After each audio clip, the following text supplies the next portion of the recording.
Le tout-puissant homme d'affaires contemplait son œuvre. Le marché étendait maintenant son empire sur tout le globe et le mettait en valeur comme jamais auparavant.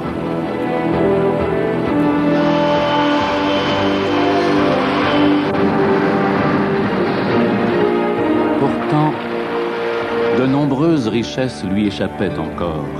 Des richesses que quelques rêveurs tentaient naïvement de soustraire au marché au nom du bien commun.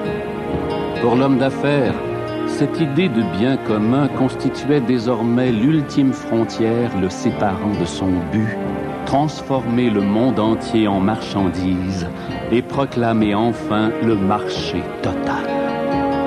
Il entreprit donc un voyage d'affaires qui devait changer la face du monde.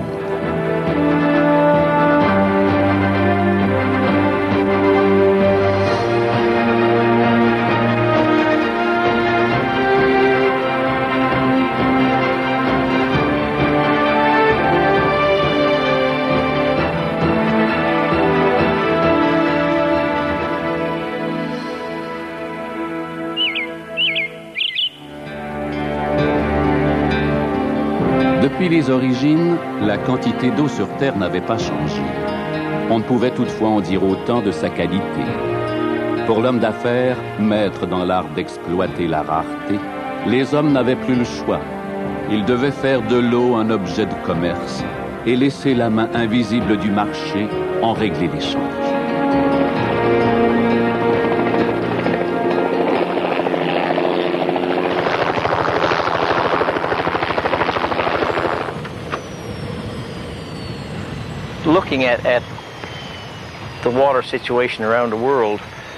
En regardant de près l'état des réserves d'eau à travers le monde, nous nous sommes vite rendus compte qu'il y avait pénurie. Et nous avons ce lac, ici, un lac vraiment unique, une eau d'excellente qualité. Nous nous sommes dit qu'il fallait en faire quelque chose, la mettre sur le marché.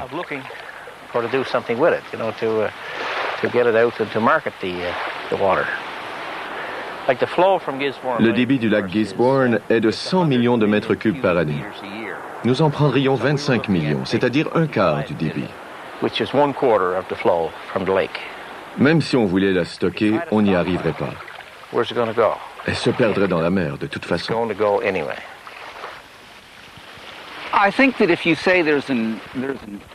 Je crois que parler de surplus d'eau douce, c'est avoir une vision très étroite du rôle de l'eau. Ce qui se passe quand l'eau douce rejoint la mer, c'est qu'elle flotte sur l'eau salée. Et en se déplaçant vers le large, elle mélange tous les nutriments qu'on trouve en profondeur dans l'eau salée. Et c'est ce qui rend les estuaires aussi riches et productifs.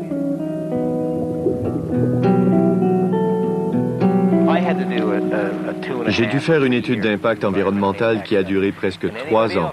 Et tous ceux qui voudront prendre de l'eau de Terre-Neuve ou d'ailleurs devront faire les mêmes études. Et s'il y a un surplus d'eau, eh bien, on devrait la vendre.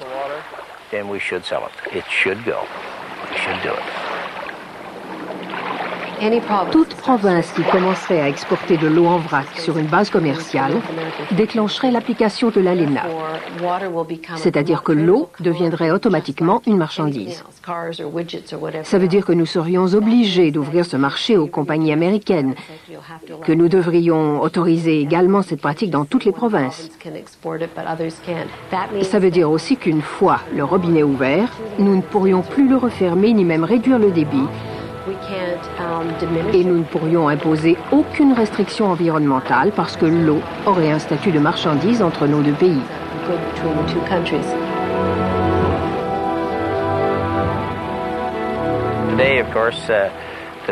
Bien sûr, aujourd'hui, le moratoire est en vigueur, mais le gouvernement fédéral ne semble plus si opposé à l'idée d'exporter notre eau. Il commence à réaliser que nous avons là une ressource d'une grande valeur. Et c'est une bonne chose. Pour moi, dire qu'on ne doit pas vendre notre eau, c'est comme si l'Arabie saoudite disait qu'elle ne doit pas vendre son pétrole. C'est la même chose.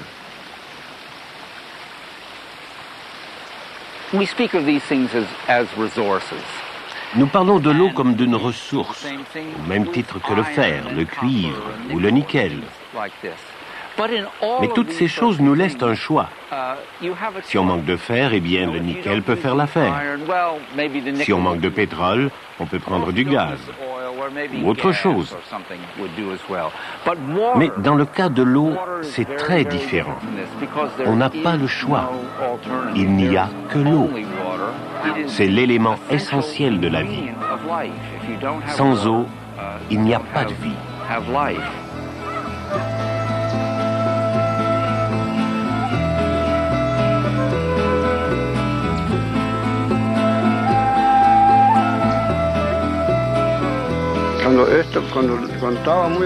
Quand il y avait plus d'eau et qu'elle se retirait, les gens semaient des courges, des melons, du maïs. Tout ça est fini. Il n'y a plus d'agriculture, plus de poissons depuis que la rivière est disparue. L'eau montait jusqu'au piquet ici. Il y en avait beaucoup. La rivière était 2 fois plus large qu'aujourd'hui.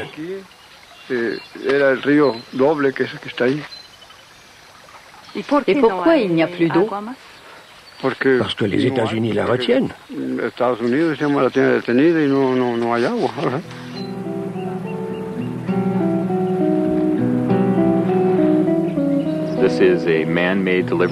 Ce canal d'irrigation, le All-American Canal, a été construit pour amener l'eau du fleuve Colorado jusqu'au district d'irrigation de la vallée impériale. Il détourne tellement d'eau qu'il est la cause principale de la mort du fleuve Colorado.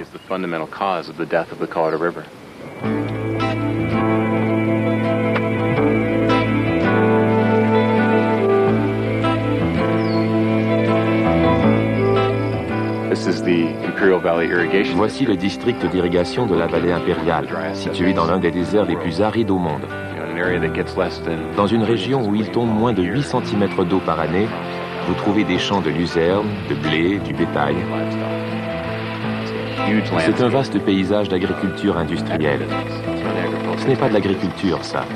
C'est de l'agro-industrie, pratiquée dans un désert, à l'encontre de l'écosystème. Ici, les ressources sont exploitées pour l'exportation. Ce ne sont donc pas les gens qui ont besoin de cette eau, mais la grande industrie.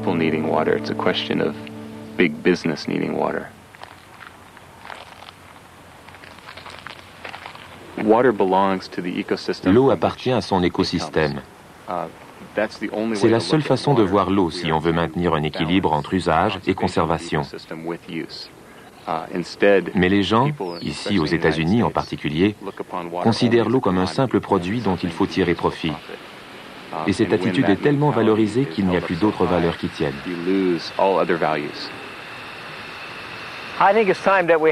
C'est le moment de goûter à l'eau pure et fraîche du lac Gisborne.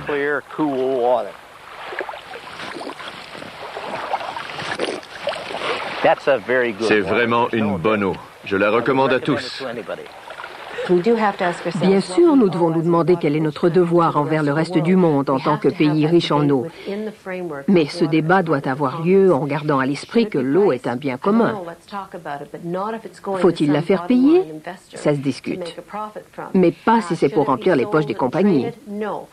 Doit-on la commercialiser? Non. La partager? C'est possible, mais sur une base humanitaire. Ce dont ces hommes d'affaires discutent à travers les accords commerciaux, c'est de transformer ce bien commun en marchandise pour le vendre au plus offrant. Cela veut dire que l'eau ira vers les industries, les villes, les pays qui pourront se la payer, et qu'elle n'ira jamais aux millions de personnes dans le monde qui en ont désespérément besoin.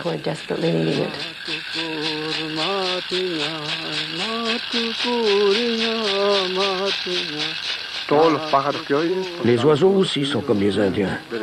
Ils n'ont pas droit à l'eau. Celle qui se rend jusqu'ici suffit à peine à notre survie. On n'a pas droit à la vie si on n'a pas d'eau. Même l'air que nous respirons ne nous appartient plus, parce qu'il est pollué. Aujourd'hui, on ne considère plus ces choses avec respect. Pour nous, c'est quelque chose de sacré, mais pour les autres, ce n'est qu'un objet de commerce.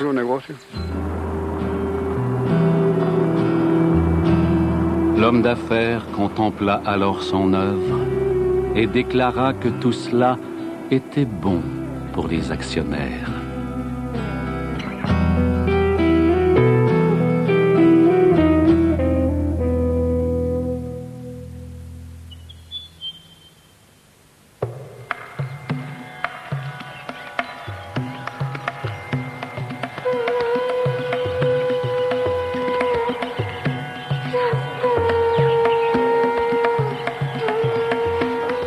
L'homme d'affaires savait une chose.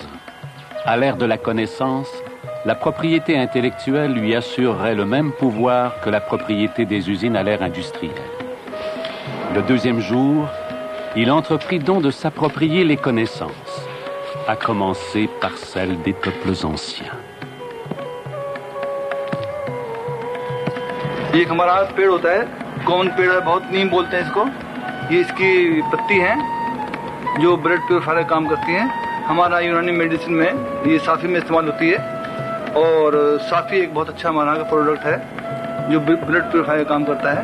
अक्सर पेट की खराबी वगैरह भी दूर करता है। ये संदलवुड होता है, संदल चंदन, अक्सर ये दर्द सर में भी काम आती है। इसको घिसने के बाद इसका जो पेस्ट बनाते हैं उसको अगर माथे पे लगाया जाए तो उससे दर्द दूर हो जाता है। ये टर्मरिक है, ये हमारा यहाँ यूनानी दवाओं में काम आती है। खसूसी हमारा जो हमदुराइड कैप्सूल होता है ये उसके काम आता है। अमेरिका इसको आज पेटेंट करना चाह रहा है, जबकि हमारा हजारों साल से इसकी दवाएं बन रही हैं और हमारा ये दवाओं में इस्तेमाल हो रही है।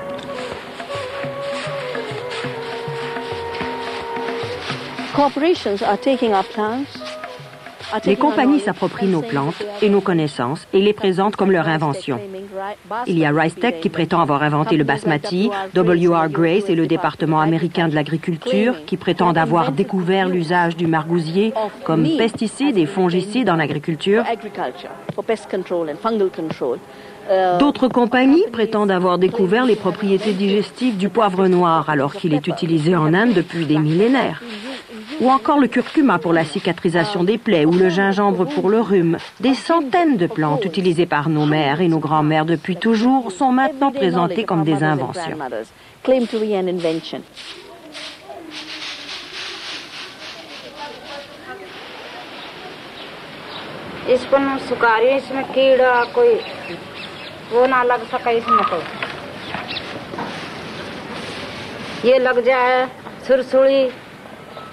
इसमें कोई दिमक दमक कोई ना लगा। बचपन से जब ही हम करने लग गए, बड़ा देखे अपना, फिर हम करने लग गए, फिर मार बालक देखे ये वे भी करने लग जाएगा। डाले से न डाले। Les gens décrivent l'Inde comme un pays riche où vivent des gens pauvres. Notre richesse provient de notre biodiversité, de notre savoir traditionnel. Mais nous demeurons pauvres parce que nous n'avons pas su en faire une source de richesse. Le marché des produits dérivés des plantes a rapporté 61 milliards de dollars l'année dernière. En 2020, il devrait atteindre les 5 000 milliards. Donc, ces marchés vont être énormes. Et pour en profiter, de quoi avons-nous besoin? D'une riche biodiversité et de recherche pour la mettre en valeur. Pas juste pour l'admirer et la protéger, mais pour l'utiliser et créer de nouveaux produits.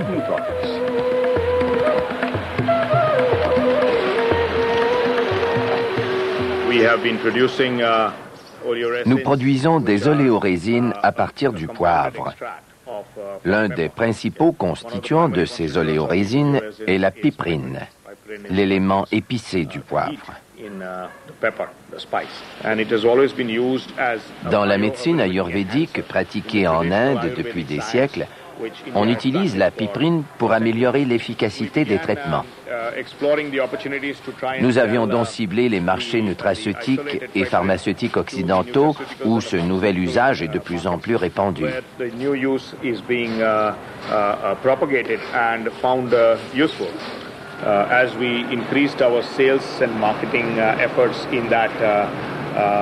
Alors que nos efforts de marketing et nos ventes augmentaient sur le marché nord-américain, nous avons reçu une lettre d'une compagnie américaine nous avisant qu'elle détenait un brevet sur l'extraction et la purification de la piprine, qu'ils ont commercialisé sous le nom de biopérine et qu'ils avaient l'intention de protéger leur marché et d'utiliser tous les droits conférés par leurs brevets.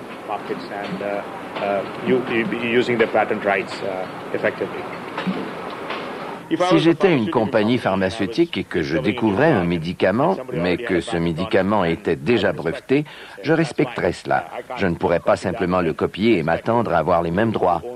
Mais dans le cas présent, c'est un produit naturel utilisé depuis des siècles.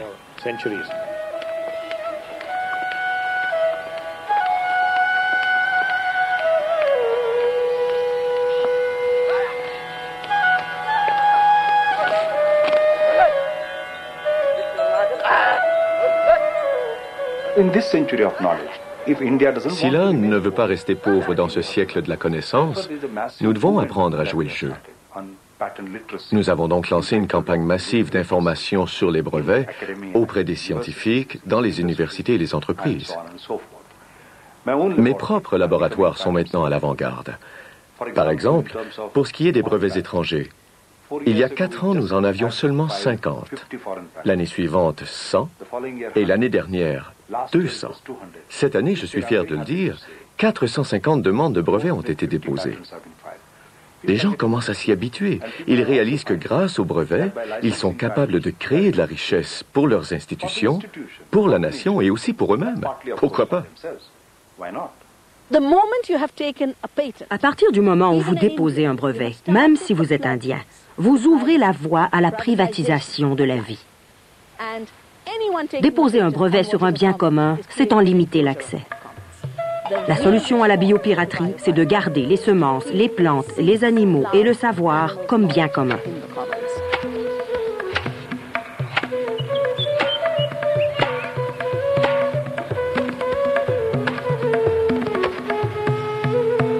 इसमें जैव संपदा का रजिस्टर है ये सारे गांव की पंचायत का और इसमें अलग-अलग अनाज, फल, घरेलू जो फलदार पेड़ होते हैं या जो जड़ी बूटियां होती हैं, हमारे आसपास जितनी भी जड़ी बूटियां हैं उसकी सूची है इसके अंदर। इसलिए जरूरत पड़ी क्योंकि लोग जो है जितने भी बीज इत्यादि हैं, जो भी जड़ी बूटियां हैं, उन सब का एकाधिकार कर रहे थे बाहर की कंपनियां। Pour que les gens puissent dire non au brevet, ils doivent d'abord prendre conscience qu'ils possèdent un savoir, qu'ils savent cultiver la terre, développer des semences et utiliser leurs plantes médicinales. Avec les registres communautaires de biodiversité, les jeunes apprennent donc à respecter les aînés qui détiennent ces connaissances.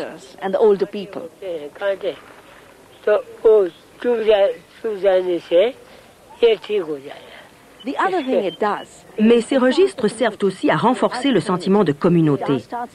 Celle-ci commence à se définir comme collectivité, à penser en termes de bien commun et à réaliser que cette biodiversité, ce savoir, lui appartiennent en tant que collectivité. Et une fois que cette conscience est bien établie, personne ne peut plus arriver et dire « payez-moi des redevances sur cette semence ou ce médicament ». Le système des brevets ne peut pas s'implanter dans une culture du bien commun, de l'héritage commun des connaissances et de la biodiversité.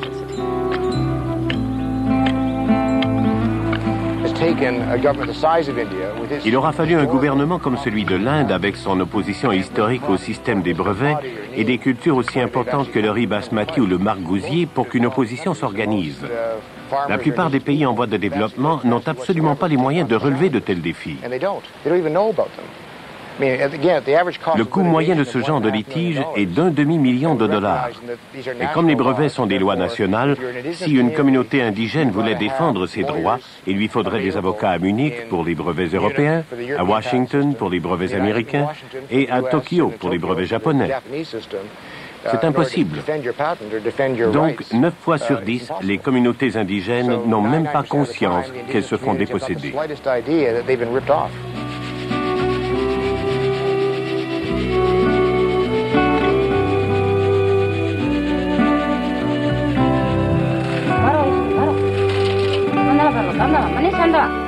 L'homme d'affaires contempla alors son œuvre et déclara que tout cela était bon pour les actionnaires.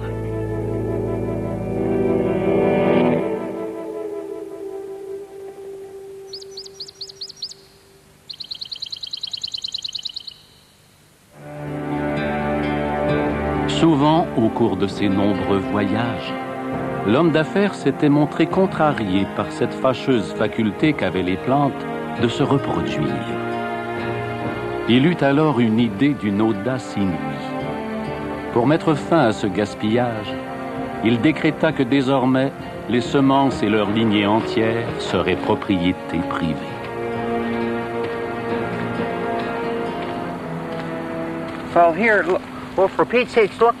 Venez voir ici un peu. Il y en a partout encore. Comme en 97. Regardez-moi tous ces plants de canola. Un plant comme ça peut produire à lui tout seul de 4 à 10 000 graines l'an prochain. Alors, si je ne cultive pas mon champ, ou si je n'utilise pas un produit chimique spécial, le canola de Monsanto, résistant à l'herbicide, va tout polluer. Monsanto peut mettre en vente du canola génétiquement modifié, le répandre dans l'environnement, contaminer mes semences, et ensuite me faire un procès, parce que leurs plants poussent sur ma terre.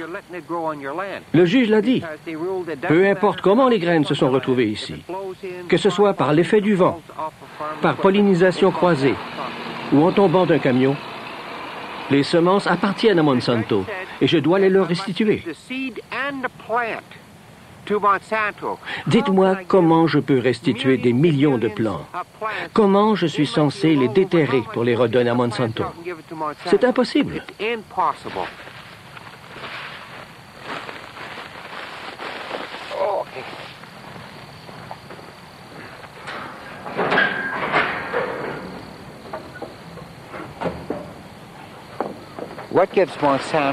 Et qui d'abord donne à Monsanto le droit de détenir un brevet sur une espèce vivante?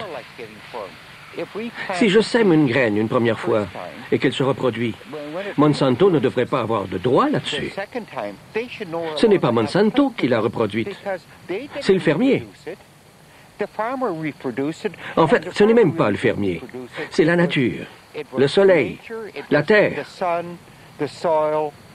Au fond, c'est un acte divin. Je ne peux pas faire pousser une graine, Monsanto non plus. Seule la nature le peut.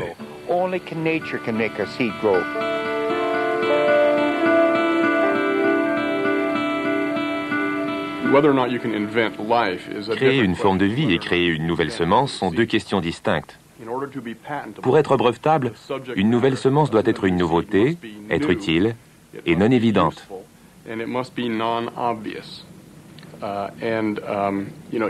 Donc il est certainement possible d'innover en matière de semences, par le biais de diverses techniques, notamment la biotechnologie, mais par d'autres méthodes aussi. Et si on veut stimuler ce genre d'innovation, les brevets sont des instruments très efficaces. Les multinationales comme Monsanto ne veulent pas que les fermiers sèment leurs propres graines. Ils veulent des fermiers captifs, obligés d'acheter leurs semences chaque année et les produits chimiques qui vont avec. Ils vous font payer un droit de 15 $ l'acre et vous font garantir par contrat que vous ne sèmerez pas vos graines l'année suivante. Un fermier perd tous ses droits.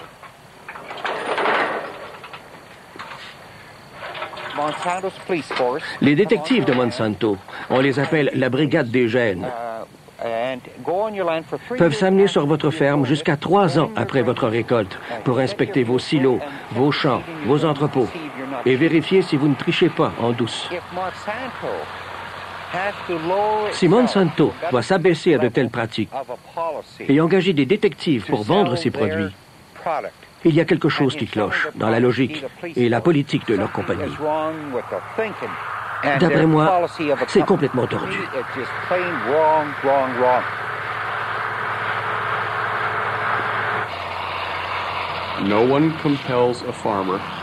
Personne ne force les agriculteurs à choisir une semence plutôt qu'une autre. Si un fermier juge que le droit ou le privilège de conserver ses semences pour l'année suivante présente plus d'avantages pour lui que la valeur ajoutée d'une semence brevetée qu'il doit racheter chaque année d'une compagnie, eh bien, il est libre de le faire.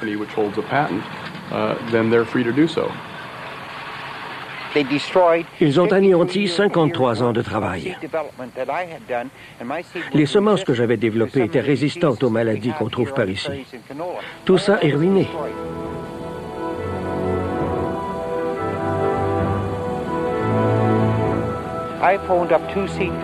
Il y a 3 semaines, j'ai appelé 2 vendeurs de semences. Je leur ai demandé du canola conventionnel, non génétiquement modifié. Et ils m'ont ri au nez. Ça n'existe plus, m'ont-ils dit. Ils ne peuvent plus le garantir. Ces compagnies ont réussi à contaminer tous les stocks de canola du Canada. Alors le choix, ça n'existe plus.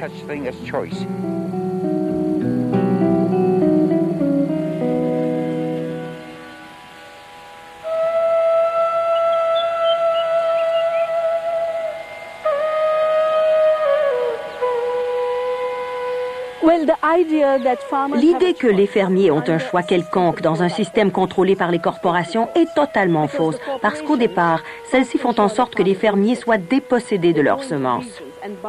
Elles achètent la totalité des variétés ancestrales des régions pour pouvoir vendre ensuite leurs propres semences. Elles créent délibérément une pénurie. Et j'ai vu, de mes yeux vus, les corporations à l'œuvre en Inde, des situations où une seule variété est disponible. Dans ces conditions, dire que les fermiers ont le choix est aussi faux que de dire qu'un serf a le choix d'aller travailler où bon lui semble.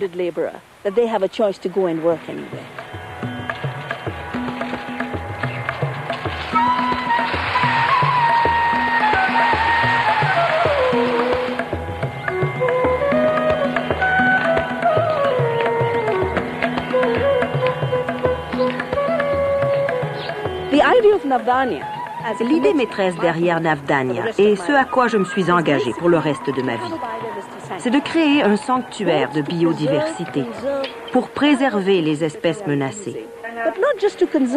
Non pas pour les conserver à la manière d'un musée comme souvenir, mais pour les offrir aux fermiers et leur permettre de devenir autosuffisants.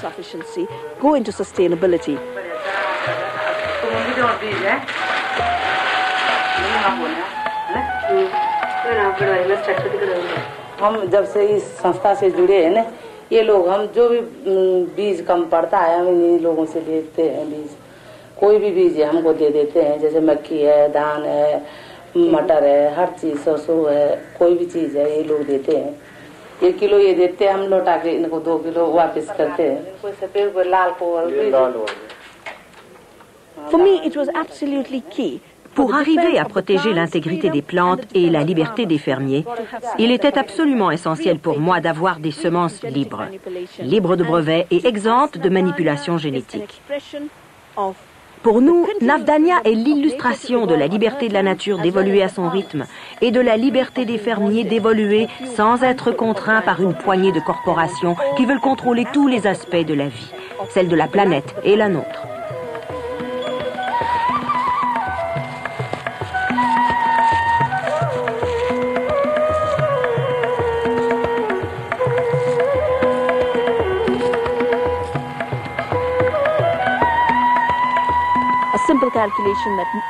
Un calcul rapide fait par des activistes montre que les brevets sur les semences, des semences piratées en fait, car la presque totalité des ressources génétiques brevetées provient du tiers-monde, ces brevets multiplieraient par 10 la dette du tiers-monde. Avec sa dette actuelle, le tiers-monde est déjà à la limite de la survie. La dette générée par ce piratage supprimerait toute possibilité de vie dans cette pauvreté créée par le colonialisme et par d'autres ingénieux mécanismes de transfert de richesses des pauvres vers les riches. Et les brevets sont la dernière tentative en date.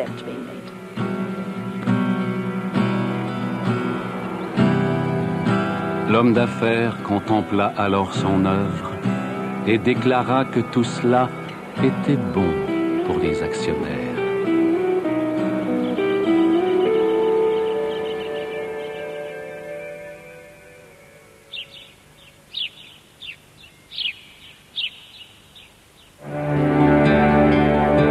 Toujours en quête de nouveaux territoires à conquérir, l'homme d'affaires se tourna ce jour-là vers l'infiniment petit, vers les territoires intérieurs du corps humain. La trame de la vie devait elle aussi lui appartenir, et la main invisible du marché en extraire la valeur maximale.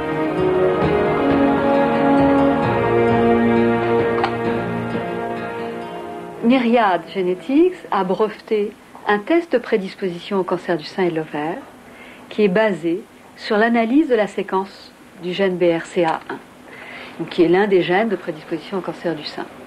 Donc Myriad a en quelque sorte breveté la séquence de référence, l'étalon, la séquence normale.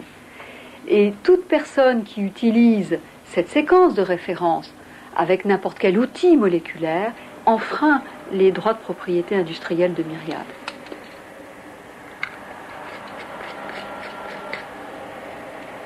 Nous avons décidé de nous opposer à ce monopole parce que je dirais que réaliser ces tests génétiques, c'est quelque chose qui est bien sûr nécessaire pour immédiatement la prise en charge des femmes à risque, mais aussi pour, à terme, améliorer leur prise en charge. Et c'est en cela qu'un tel monopole va limiter la recherche. Ah oui, où elle est la lumière? Non, ils sont montés. Ma grand-mère est décédée d'un cancer des ovaires suite à un cancer du sein. Ma mère est décédée d'un cancer du sein il y a maintenant 25 ans. Et ma sœur est décédée d'un cancer du sein il y a 4 ans. Donc cette année, quand j'ai déclaré mon cancer, je n'ai pas été extrêmement surprise. J'ai appris que c'était un cancer d'origine génétique en faisant le test donc proposé par le service d'oncologie génétique du docteur Stopalionet. Ça a énormément changé la perception de la maladie parce que, étant donné que dans la famille il y a 3 générations de touchés, on se trouvait quand même à porter ce poids sans avoir d'explication.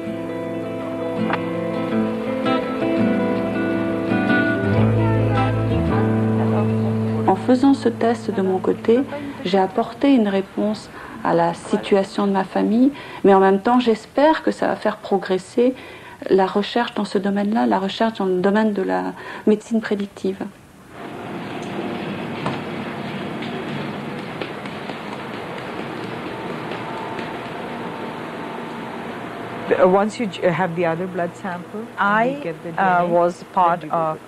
Je faisais partie d'un réseau de recherche en génétique oncologique, une organisation subventionnée par l'Institut national du cancer au service de 8 centres spécialisés en oncologie. Mon rôle dans ce projet était de mettre sur pied un laboratoire central permettant d'offrir à tous les chercheurs du réseau un service de dépistage des gènes de prédisposition au cancer, ce qui incluait évidemment les tests sur les gènes BRCA 1 et 2. Mais voilà qu'un an plus tard, nous avons reçu une lettre de la société Myriad Genetics qui détient le brevet sur le gène BRCA1. Leur lettre disait que nous enfreignions leur brevet. Alors nous avons stoppé les tests. Pour mettre au point une technique de test aussi bonne que le séquençage mais moins coûteuse, il doit y avoir de la recherche qui se poursuive dans cette direction. Mais à l'heure actuelle, même si vous mettez au point une telle technique, on vous empêchera de l'utiliser à cause du brevet. Je pense qu'il va y avoir un autre débat important qui va concerner là l'utilisation de la séquence pour la prévention et le traitement. Si une autre compagnie, une autre société met au point un médicament permettant la prévention des cancers du sein, et spécifiquement des cancers du sein liés à une altération d'un gène BRCA1, eh bien cette invention sera dépendante du brevet Myriad. Ce brevet pose véritablement toute la question de la brevetabilité des gènes et de leur application future, puisque là on est dans le futur.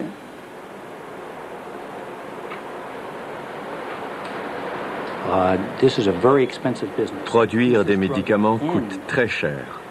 On parle d'environ 500 millions de dollars à la fin du processus.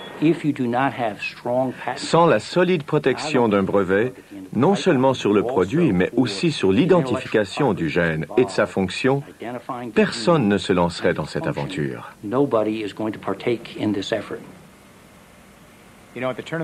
Au tournant du siècle dernier, quand les chimistes travaillaient à isoler les éléments du tableau périodique, eux-mêmes et les compagnies pour qui ils travaillaient ont investi beaucoup de temps et d'efforts.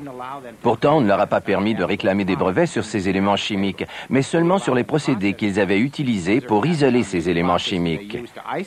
Pouvez-vous imaginer un pays accordant des brevets sur l'hélium, l'oxygène, l'aluminium, l'hydrogène ou le titane? C'est ridicule. Ce sont simplement des découvertes. C'est exactement la même chose pour les gènes. Comment une société de biotechnologie peut-elle prétendre avoir inventé un gène qui est le résultat de millions d'années d'évolution? Le gène du cancer du sein, de la fibrose kystique, de la chorée de Huntington, tous ces gènes existent dans la nature.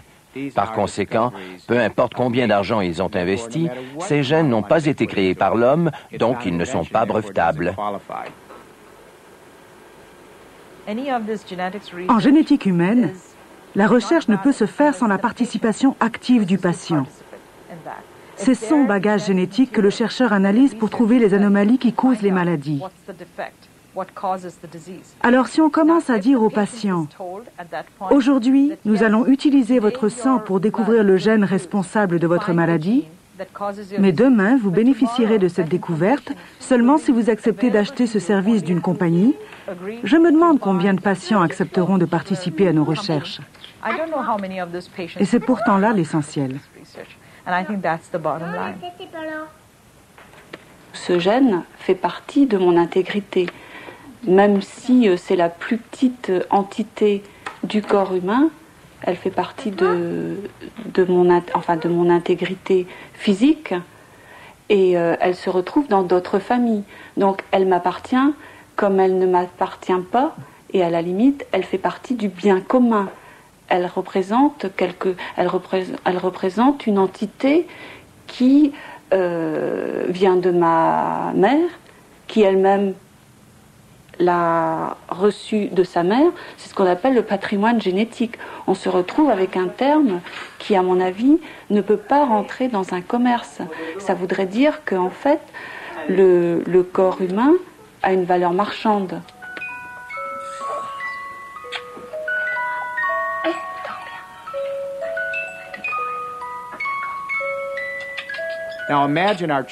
Qu'adviendra-t-il de nos enfants s'ils grandissent dans un monde qui considère l'être humain, les gènes, les protéines, les cellules, les organes, les tissus et même des espèces entières comme des inventions?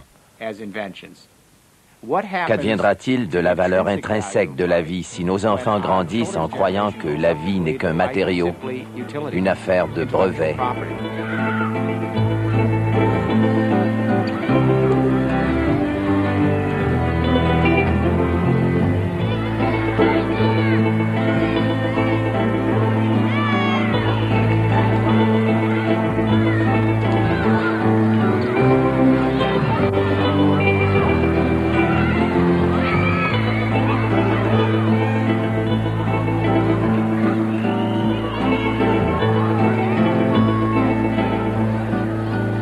Le principe des brevets, initialement, avait pour but l'intérêt général, à la fois celui des investisseurs qui investissaient, mais aussi celui des chercheurs et celui des patients, permettant une meilleure prise en charge. Mais aujourd'hui, et on le voit avec Myriad Genetics, eh bien, on assiste à une dérive des droits conférés par ces brevets, et on n'est plus dans l'intérêt général. Je pense que nous devons poser les bons gestes aujourd'hui. D'abord, nous devons considérer les gènes comme un bien commun qui nous a été légué en fiducie. Nous devrions donc mettre en place un traité établissant notre responsabilité commune à l'égard du patrimoine génétique de tous les êtres vivants, des microbes, des plantes, des animaux et des humains. En signant ce traité, tous les gouvernements du monde reconnaîtraient les gènes comme bien commun.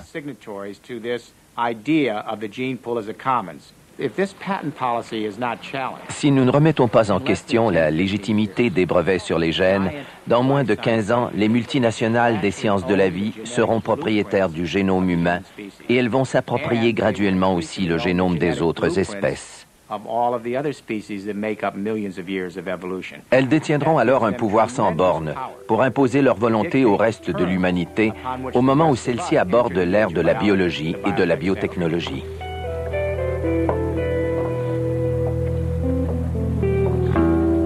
L'homme d'affaires contempla alors son œuvre et déclara que tout cela était bon pour les actionnaires.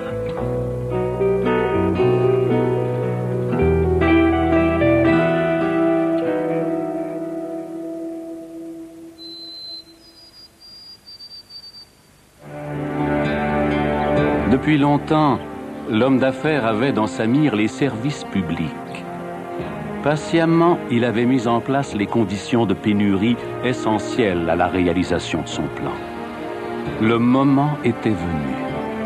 Désormais, la maladie serait une occasion d'affaires et la souffrance une source de profit.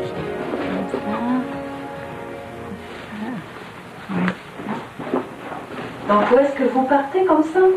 Je pars à l'hôpital Sainte-Méris, c'est pas très loin d'ici, où on va m'opérer pour une hanche. Le chirurgien m'a expliqué il m'a dit, écoutez, si c'était moi, je vous opérerais demain. Voilà ce qu'il m'a dit. Mais il y a 8 mois. Il y a 8 mois qu'il m'a dit ça, 8 bons mois. Et il m'a dit, mais vous connaissez les coupures dans les budgets. Moi, avant, je pouvais faire 3 opérations de ce type par semaine. Et maintenant, j'ai le droit d'en faire 1 par semaine.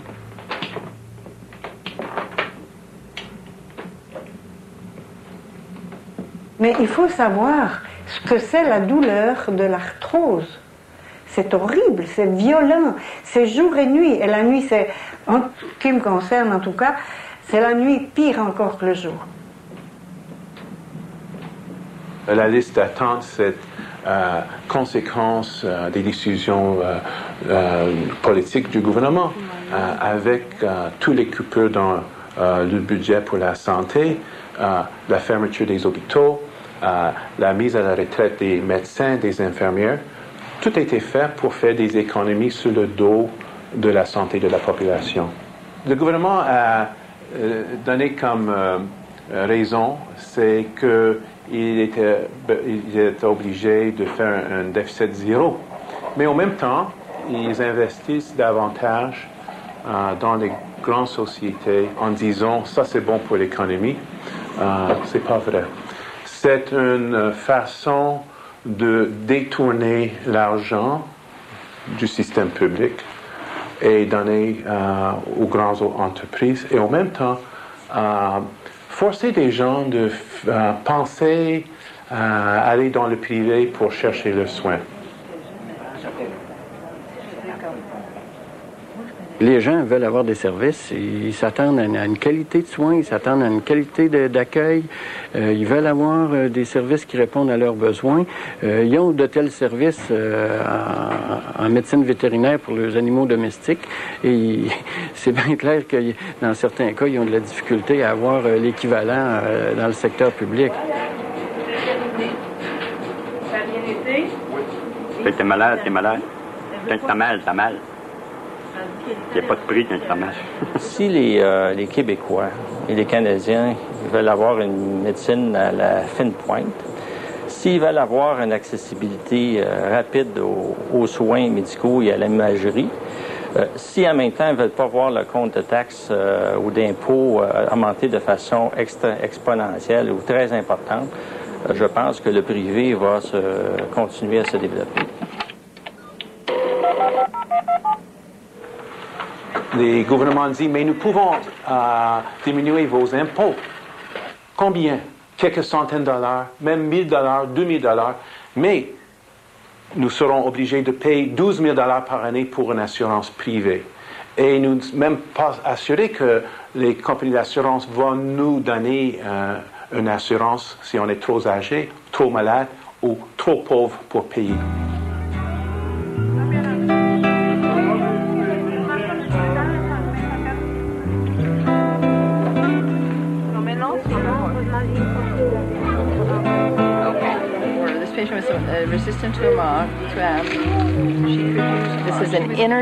Nous sommes dans une école élémentaire du centre-ville. Une fois par semaine, l'école nous prête ses locaux et nous tenons une clinique gratuite. Dans notre pays si riche, plus de 40 millions de personnes vivent sans assurance et n'ont pas accès aux soins de santé.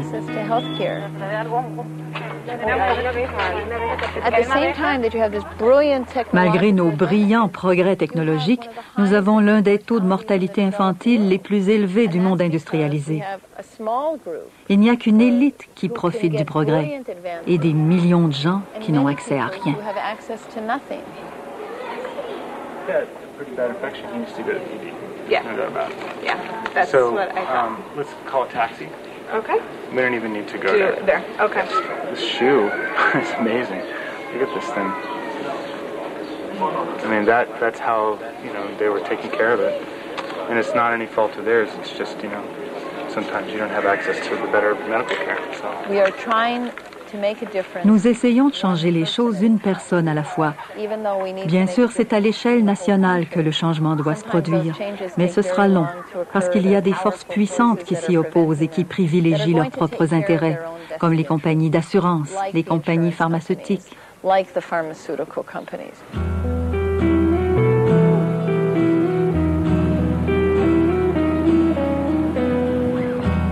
J'ai commencé à travailler dans une compagnie de gestion de la santé en tant que vérificatrice médicale. Très vite, on m'a fait comprendre que je devais maintenir un certain pourcentage de refus, que je ne devais pas faire confiance aux médecins traitants et que je devais faire en sorte que les patients passent le moins de temps possible à l'hôpital. Puis un jour, il y a eu ce moment dramatique. J'ai reçu une demande de transplantation cardiaque pour un patient dans un hôpital hors de notre réseau, ce qui aurait coûté très cher. Et on attendait de moi que je rejette cette demande. Je pense que la gravité de mon geste m'est apparue quand j'ai appelé le médecin traitant pour lui dire que nous ne pouvions approuver sa requête. Il m'a répondu que je venais de condamner cet homme à mort.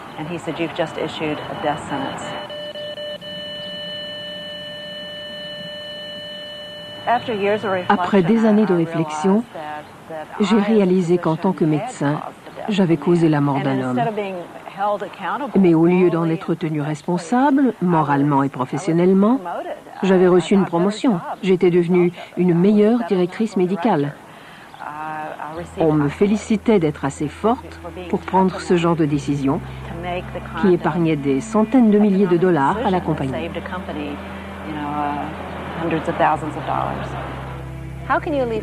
Comment peut-on laisser la santé et le bonheur des gens aux forces du marché? La santé n'est pas une marchandise, quelque chose comme du poisson qu'on peut acheter ou vendre. La santé fait partie des droits fondamentaux de chaque individu au sein d'une communauté. Et c'est un signe de maturité sociale que d'assumer collectivement cette responsabilité.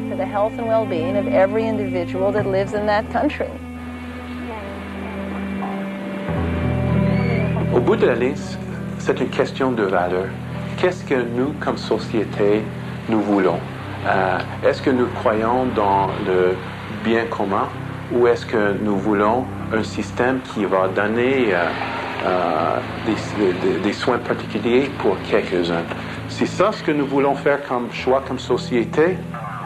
Allons-y. Mais je pense que la plupart de la population ne veut pas donner notre santé pour enrichir quelques actionnaires des grosses sociétés. Et c'est ça ce que le gouvernement est en train de nous faire. Et nous sommes en train d'être faire avoir.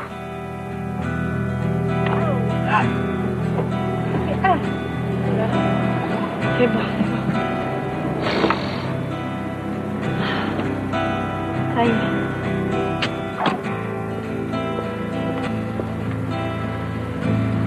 L'homme d'affaires contempla alors son œuvre et déclara que tout cela était bon pour les actionnaires.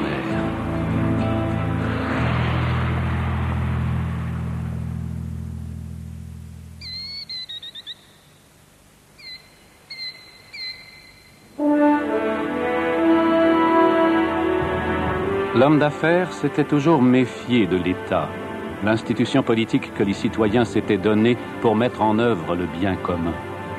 Il déployait donc des efforts considérables pour le mettre à son service. Mais malgré d'indéniables succès, L'homme d'affaires comprit ce jour-là que la partie était loin d'être gagnée. Il y a 5 ans, les entreprises brésiliennes, principalement les entreprises publiques, ont commencé à copier des médicaments antirétrovirus qui, selon notre loi, n'étaient pas brevetés.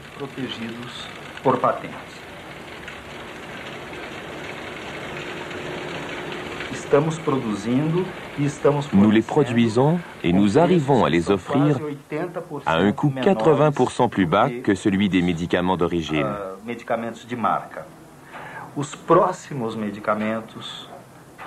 Les prochains médicaments dont nous avons besoin sont protégés par notre nouvelle loi sur les brevets. Nous avons donc entrepris des négociations avec les grands laboratoires en vue d'arriver à un accord.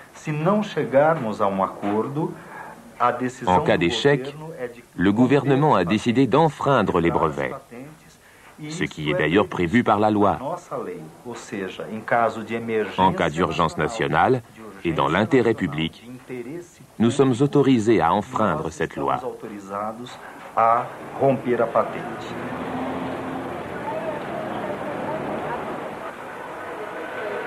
Oi, tudo bom? Quando eu descobri que tinha o vírus HIV em 1990. Quand j'ai découvert que j'étais porteur du virus du sida en 1990, mes médicaments n'étaient pas encore fournis par l'État.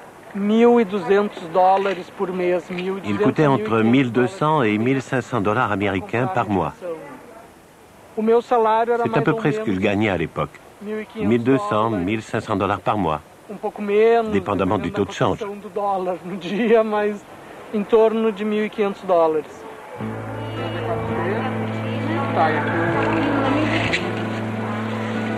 Tchau, obrigado.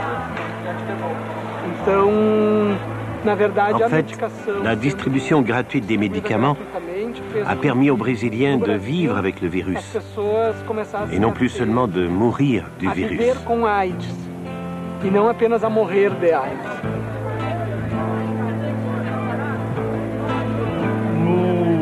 Nous avons une baisse de mortalité, environ 50%, depuis 1996, qu'on a commencé ce programme. Nous avons des médicaments comme ça que nous achetons des compagnies multinationales. Il veut dire qu'ils suivent gagnant d'argent avec nous. Et nous avons ces médicaments-là qui sont produits ici au Brésil, sont génériques, produits ici au Brésil. Pour les patients, le dé n'avait pas de coût.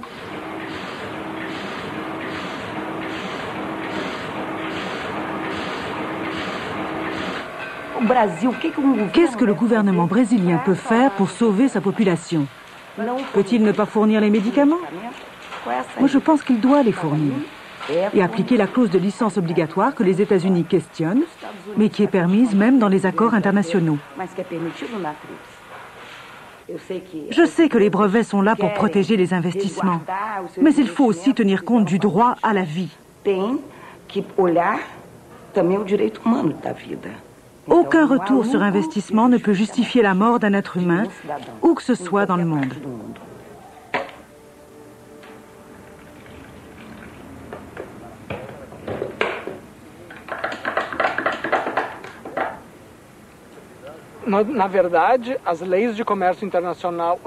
Les lois du commerce international et les brevets ne sont pas là pour protéger la vie de qui que ce soit. Elles sont là pour protéger le capital des multinationales.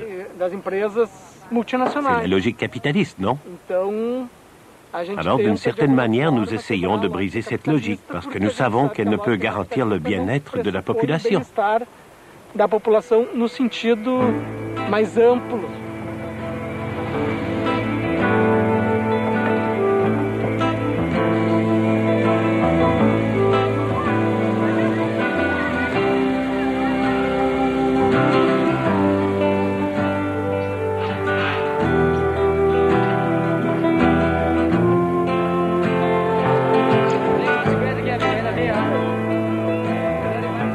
On ne peut pas considérer les médicaments comme de quelconques produits de consommation. Ce que nous voulons faire valoir, c'est que les coûts et surtout les profits de ces entreprises sont exagérés.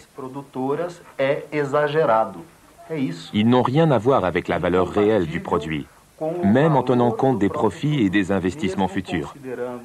C'est hors de proportion. Et c'est ça la question.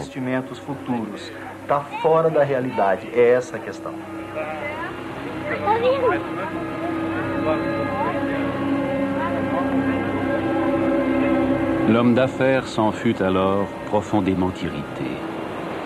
De tels propos avaient de quoi inquiéter sérieusement les actionnaires.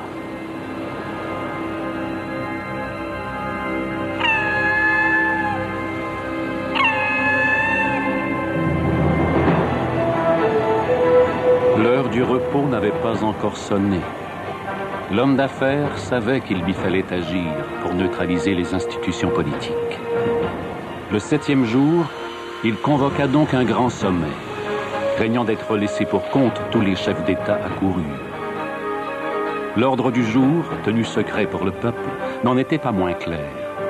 Supprimer toutes les réglementations nationales pouvant constituer des obstacles au commerce et surtout, contraindre les États à céder la responsabilité du bien commun aux forces du marché, sous peine de sanctions. Le gouvernement canadien accepte de verser 13 millions de dollars en dommages-intérêts à la firme américaine Ethyl Corporation. Ethyl produit en effet un additif pour l'essence que le Canada avait jugé nuisible à la santé. Le gouvernement américain appliquera des sanctions contre l'Union européenne suite à l'interdiction d'importer en Europe de la viande de bœuf aux hormones. La compagnie de messagerie UPS accuse Poste Canada de concurrence déloyale et poursuit le gouvernement canadien pour 140 millions de dollars. Une victoire de UPS pourrait affecter la portée de tous les programmes sociaux canadiens. Le tribunal de l'ALENA a condamné le gouvernement mexicain à payer 16,5 millions de dollars à la firme américaine Metalclad, spécialisée dans l'enfouissement des déchets toxiques. Tous ces traités commerciaux, en particulier l'ALENA avec son chapitre 11, qui, pour la première fois, permet aux compagnies de poursuivre les gouvernements, tous ces traités, donc, ont créé un ensemble de lois qui ont préséance sur les lois nationales, y compris sur celles touchant à la protection de l'environnement et à la santé. Les gouvernements renoncent ainsi à leur souveraineté et à leur droit d'établir des règles, des normes, des programmes sociaux au profit des compagnies transnationales et des traités de commerce internationaux. En fait, ils n'ont qu'à dire « Quel dommage! Bien sûr, nous avons été élus sur la promesse de préserver nos programmes de santé, mais hélas, les accords commerciaux nous ont forcés à les supprimer. »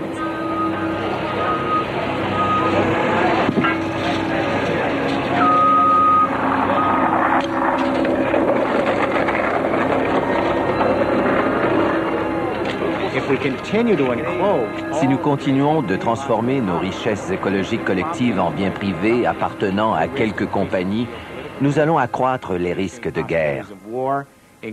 Nous allons aussi accentuer le phénomène de réduction de la planète au statut de ressources à gérer. Ce que je veux dire ici, soyons clairs, c'est qu'il doit y avoir un équilibre. Le commerce est nécessaire et le marché aussi. Mais ils ne peuvent pas être la seule façon dont nous entrons en relation les uns avec les autres et avec la Terre. Quand le commerce est la seule manière de vivre, la civilisation devient grossière et utilitariste. Nous perdons ce qui fait notre humanité, nous perdons notre empathie, nous perdons le sens même de la vie.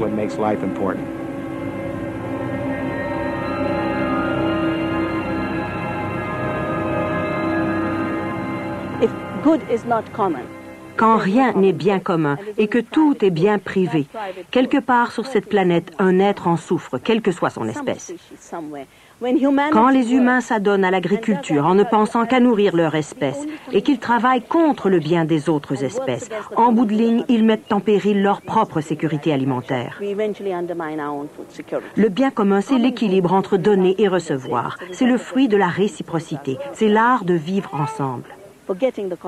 L'égoïsme, le vol, le piratage surviennent quand on oublie le bien commun. Et bien sûr, certains prospèrent, mais ils prospèrent au détriment des autres et sur le dos de la planète. C'est une prospérité trompeuse.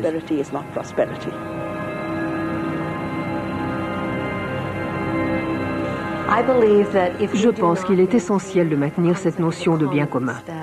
Cette notion que l'intérêt collectif doit être assuré par des institutions qui nous perçoivent non seulement comme des individus, mais comme un tout plus grand que la somme de ses parties. Si nous ne convenons pas que les ressources naturelles et le vivant appartiennent à la Terre et à l'ensemble des espèces, si nous ne reconnaissons pas aux humains un droit fondamental à des services collectifs, si nous perdons cette notion de bien commun, je crois que nous irons vers un monde où rien ne comptera, sauf l'argent.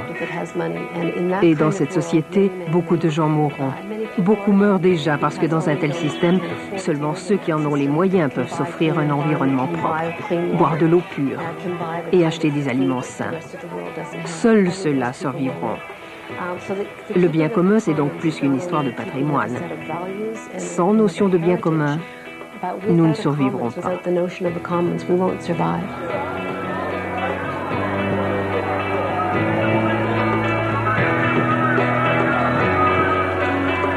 Ce jour-là, la main invisible du marché se manifesta soudain au grand jour.